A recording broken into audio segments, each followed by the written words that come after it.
Hi guys. അപ്പൊ ഇന്ന് നമ്മളൊരു ക്ലീനിങ് ഡ്രൈവിനായിട്ട് ഫോട്ടോഷൂട്ട് പോവാണ്ട.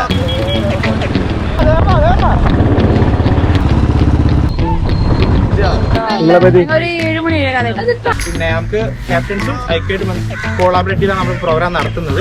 ഓക്കെ, മാക്സിമം നിങ്ങളുടെ സേഫ്റ്റി നോക്കുക. കല്ലിന്റെ ഇടയ്ക്ക് ആയിട്ടാണ് നോക്കുക, ചെറിഞ്ഞെടുത്ത് കുത്തിപ്പോവാണ് നോക്കുക.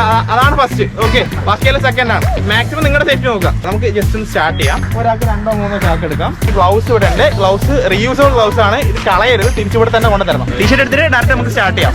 Okay done.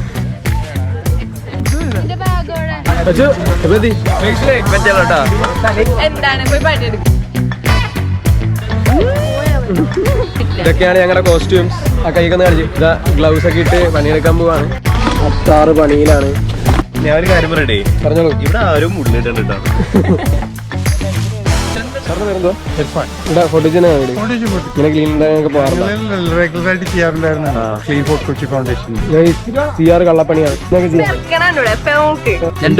കയ്യിലെന്തോ ഞണ്ടിനെ പിടിച്ച് നടക്കുവാണല്ലേ. ഇത് എത്ര കാലം ഇറങ്ങിയിട്ട് ക്ലീനിന്റെ പരിപാടി? അല്ല, അങ്ങനെയല്ല. ഇവിടെ ചെയ്യുന്നത് ഇന്ന് ആദ്യമായിട്ടാണോ? അതിനെ കുറിച്ചുള്ളൊരു അഭിപ്രായം എന്തോ? ഇത്രയും പേര് ചെയ്യുമ്പോൾ നമ്മൾ സ്റ്റാർട്ട് ചെയ്യുമ്പോൾ വിചാരിക്കും ഇതൊരിക്കലും കഴിയത്തില്ല എന്ന്. പക്ഷെ ആക്ച്വലി എല്ലാരും ചെയ്ത് കഴിയുമ്പോൾ തോന്നും ഇത് നമുക്ക് കാണുമ്പോൾ തന്നെ ഒരു ഡിഫറൻസ് തോന്നുമല്ലോ. അതുപോലെ 2-3 പ്രാവശ്യം ബീച്ച് ക്ലീനിങ്ങിന് വന്നിട്ടുണ്ട്. ഇതിന്റെ എക്സ്പീരിയൻസ് എന്തോ? മനസ്സിനൊരു സന്തോഷം. ഇത്രയെങ്കിലും നമുക്ക് സൊസൈറ്റിക്ക് വേണ്ടി ചെയ്യാൻ പറ്റുള്ളൂ. കോളേജിൽ തന്നെ ഫേമസ് ആയിട്ടുള്ള ഫഹദ് ഖേൻ ആനന്ദേട്ടായിയാണ്. ഒന്നും കഴിക്കാത്തോണ്ടോ തോന്നുന്നു. ഭയങ്കര മേക്കപ്പ് പോവാതിരിക്കാനായിട്ടാണ് പണിയെടുക്കാൻ നടക്കുന്നത്. ഇതൊക്കെ എത്താൻ പറഞ്ഞിട്ട് എത്ര മണിക്ക് വന്നിട്ട് കുറെ നേരം ഞങ്ങൾ അവിടെ പണിയെടുക്കായിരുന്നു. മതിയായിന്ന് പറയണേ. എന്താ പറയണേ?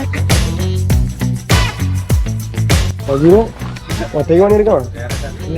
പണി എങ്ങനെയുണ്ട്? അതിട്ട് സീൻ ക്രിയേറ്റ് ചെയ്തിട്ടാണ് അത് ഫോട്ടോ എടുക്കുന്നത്. ഇറക്കി വെച്ച് നിലത്തിടിച്ച് ഫോട്ടോ എടുപ്പിക്കണായിട്ട്. അതെ, ഞങ്ങളിവിടെ ക്ലീൻ ചെയ്യുമ്പോ ഇവിടെ റെസ്റ്റ് എടുക്കുകയല്ല വേണ്ടത്. അത് അപമാനിക്കുന്ന രീതിയായിട്ട് ഒരു പണിയെടുക്കാണ്ട് അവസാനം വന്ന 3 പേര് നിഷാൻ, ആസിഫ്, ധീരജ്. എന്നാണെങ്കിൽ ഒരു പണിയൊക്കെ എടുക്കണ്ടേ? എന്റെ ഗ്ലൗസ് ചീത്തയാവും. നീ ക്യാമറ ചെറുക്കാതെ നീ ഒന്നും പണിയെടുക്കടാ. സച്ചിൻ മരിച്ചിടണ ഭാര്യ എടുത്ത വേസ്റ്റ് ഒക്കെ തിരിച്ചിട്ട് പിന്നെയും തരുന്നത്. പണിയെടുത്ത് ക്ഷീണിച്ചു ഗൈസ്. ഇനി കുറച്ച് റിഫ്രഷ്മെന്റ് ആവാം.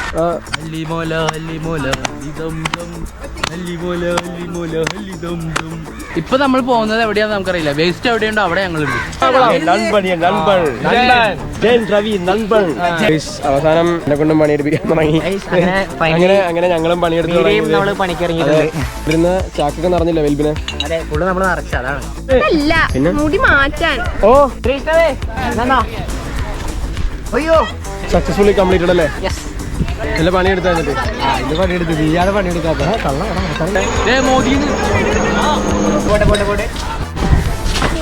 ഇങ്ങനത്തെ പരിപാടിയാ. റിഫ്രഷ്മെന്റിലായിരിക്കും പോണത്. ഫുഡ് എന്തായിരിക്കും? നല്ല ഗസ്. No more guess. അങ്ങനെയല്ല, ഇൽറോയ് കോളേജിന്റെ അഭിമാനമാണ്. നമ്മുടെ RD ക്യാമ്പിന് സെലക്ഷൻ കിട്ടിയ കോളേജിലെ ഏക വ്യക്തി. ഇത്രയും ചാക്കുകൾ നമ്മൾ ഫുള്ള് കംപ്ലീറ്റ് ആക്കിയതല്ലോ. അപ്പോൾ എല്ലാവരും ക്ലീൻ ചെയ്ത് ടയർഡായിട്ടിരിക്കുകയാണ്. അപ്പോൾ പറയാനുള്ള കാര്യം എന്ന് വെച്ചാൽ നല്ലൊരു എക്സ്പീരിയൻസ് ആയിരുന്നു. നമുക്ക് ഒരു ഏരിയയിൽ നിന്ന് തന്നെ കുറേ സാധനങ്ങൾ കിട്ടി. ഇപ്പോൾ സിറഞ്ച് കിട്ടി, തെർമോക്കോൾ കിട്ടി. നമ്മൾ സോർട്ട് ചെയ്ത് ഓരോരുത്തർ എടുക്കുക ചെയ്തത്. നമുക്ക് അതിന്റെ ഒരു സ്ഥലത്ത് നിന്ന് തന്നെ എടുത്തിട്ട് തീരുന്നുണ്ടായിരുന്നു. അപ്പോൾ നമുക്ക് അതിന്റെ ബുദ്ധിമുട്ട് ഇപ്പോഴാണ് മനസ്സിലായത്. അപ്പോൾ കളക്ട് ചെയ്യാൻ ഉപരി നമുക്ക് ഏറ്റവും വലിയ ഇൻഫർമേഷൻ കിട്ടിയത് ഇനി ഇത് നമ്മൾ ഇടുമ്പോൾ ഇത് ആലോചിക്കും. PMCയിലെ NSS വോളണ്ടിയേഴ്സ് ആണ് നമ്മളെല്ലാവരും. അപ്പോൾ നമ്മളെ ഇതിനു വേണ്ടി വിളിച്ചതിന് എല്ലാവരുടെ പേരിലും NSS വോളണ്ടിയേഴ്സിന്റെ പേരിൽ PMCന്റെ പേരിൽ നമ്മൾ നന്ദി പറയും. ആ ലെഫ്റ്റ് തന്നെയാണ് ഫുഡ് കോർട്ട് വരുന്നത്. പിന്നെ മോനെ തിന്നാൻ തന്നെ മതി.